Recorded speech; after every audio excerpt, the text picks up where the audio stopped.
Hello everybody, my name is Lily and welcome to today's video. Today I want to talk about why you should stop using Chase.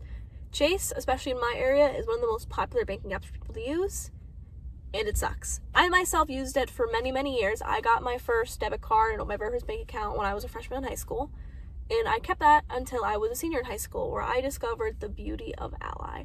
Now, I still use Chase for one thing and one thing only, that's their credit cards. Ally does not offer credit cards. But either way, though, this video is your sign to stop using Chase and physical banks in general and switch to online banking. Not specifically Ally, but online banking in general, because online banking is infinitely better and still FDIC insured. And if you guys don't know anything about banking or what FDIC insured means, basically that will mean is up to a certain amount. I believe the current amount is $250,000. If a bank were to collapse, the government will pay you back up to that amount depending on how much was in your account. Per bank. I don't know if it's per bank or per bank account, but that is the idea behind it. And if you ever are shopping for a bank, that is always the first thing you want to go to is find something that's FDIC insured. If it's not FDIC insured, it's either a scam bank or it's not a bank, and it's probably a brokerage, which is something entirely different. So that means I used Chase for about 3 years before I finally gave it up for Ally, and I'm so glad I did.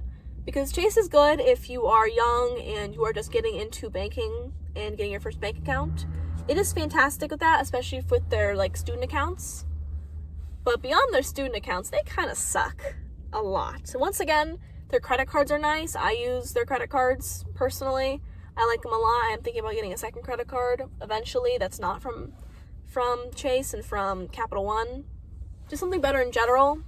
But the only reason I use Chase, once again, is for their credit cards. And I'm going to talk to you guys about a few reasons why Chase sucks, and then I'm going to talk to you guys about why I use Ally. That's where I bank at. And to start off with, Chase has horrible rates. They are a brick and mortar bank, which means they have a lot more costs. They have a lot more upfront costs with maintaining their business, which means that they offer way lower rates than any online bank. For example, all of my accounts that I had with Chase, including my savings account, had as close to a 0% for their rates as possible. I'm trying to think about the words, either APR or APY. It's one of the two. I always forget it. I always switch them up in my head. But basically, if you don't know how banking works, when I'm talking about rates, what I'm talking about is the interest you'll earn on keeping money in an account. How banks like to make money a lot is they'll charge a lot for loans, high interest rate, and then a part of that will then be used to pay you a smaller thing by just keeping your money in it, because they have to use your money to give someone else a loan.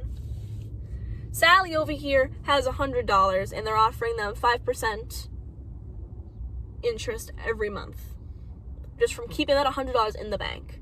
And Paul over here wants to borrow $100. So what the bank's gonna do is they're gonna take Sally's money, give it to Dave, and they're going to say, okay, but until you pay it off, you got to pay us 15% interest every month until it's paid off. And he does, which means they have now made 15% on that $100, and they're going to pay Sally over here a part of that money. And with things like Chase, though, because of their other costs associated, they often don't offer very good rates, as much as we want them to. As well as with certain physical banks, including Chase, they require in-person appointments to open some of their accounts. Not all of them. For example, I didn't have to go in person for my credit card, but anything like a joint account, you have to go in person. And while it's not necessarily a deal breaker, it is annoying, and if you don't like talking to people and strangers like I do, it's especially annoying. As well as then you potentially deal with the hassle of somebody trying to convince you to open up an account you don't need, with higher fees, and you just don't want that. It's just a little bit more annoying and a little bit more in the past. Going in person to make an account is just a little bit traditional, not as modern, and I do quite like being able to open up all my accounts online. And on top of that, they are just behind on modern tools in general. I know Chase specifically does not offer a lot of tools.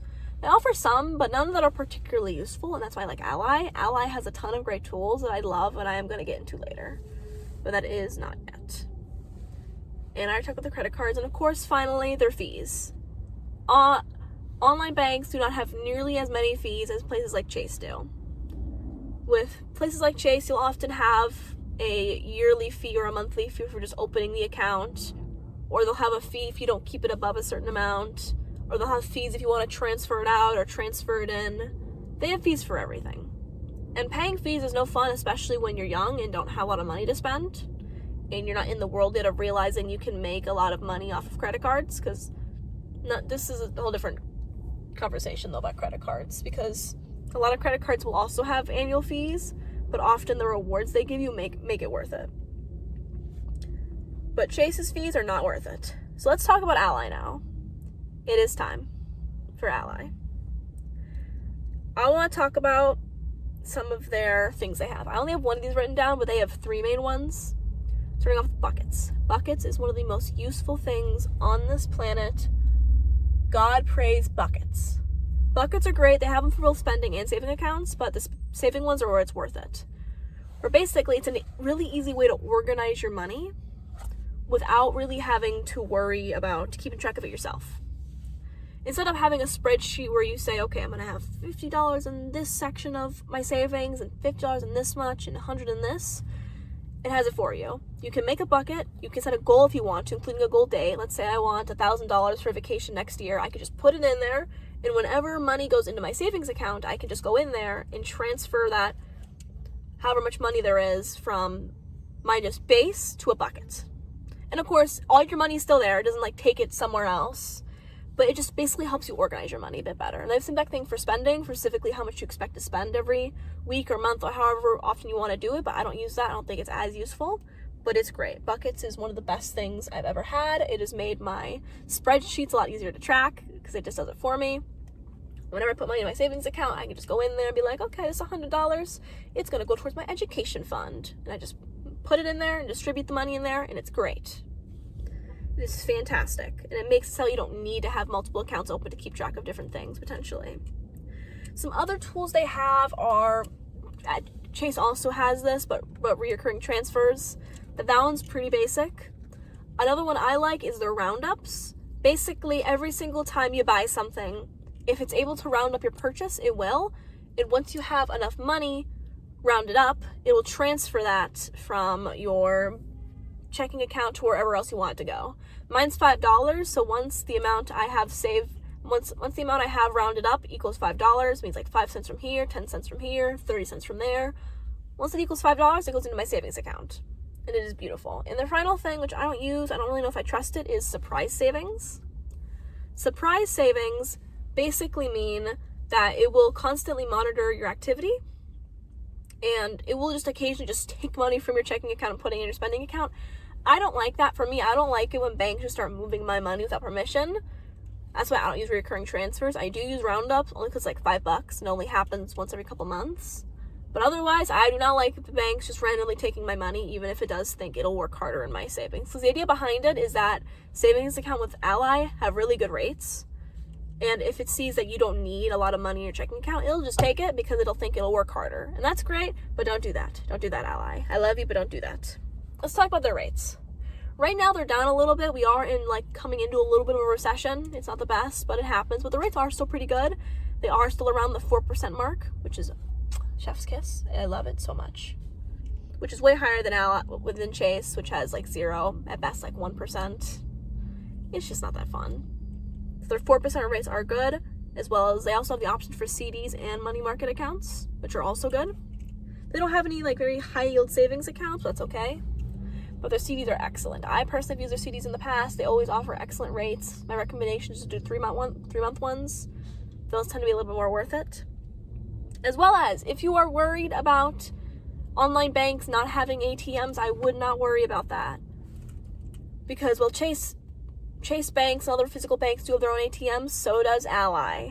Ally uses Allpoint ATM, and Allpoint ATMs are everywhere. They're not just at a specific physical location. They're often found in things like CVS's, pharmacies, grocery stores, and you can take it out just as easily, and there's no fees involved, as well as Ally will also reimburse you up to a certain amount each quarter, I believe it is, if you use banks not in their system, or if you use ATMs not in their system. And that's great, and I think that is wonderful. I hope this has taught you guys a little bit more about banking. I love finance myself. I absolutely adore everything money related. I love learning about it. I think it's fantastic. And I am happy I made this video. I hope you guys enjoyed it. I know I did, and I hope you guys will like and subscribe. I love you all. I will see you all next time. Bye!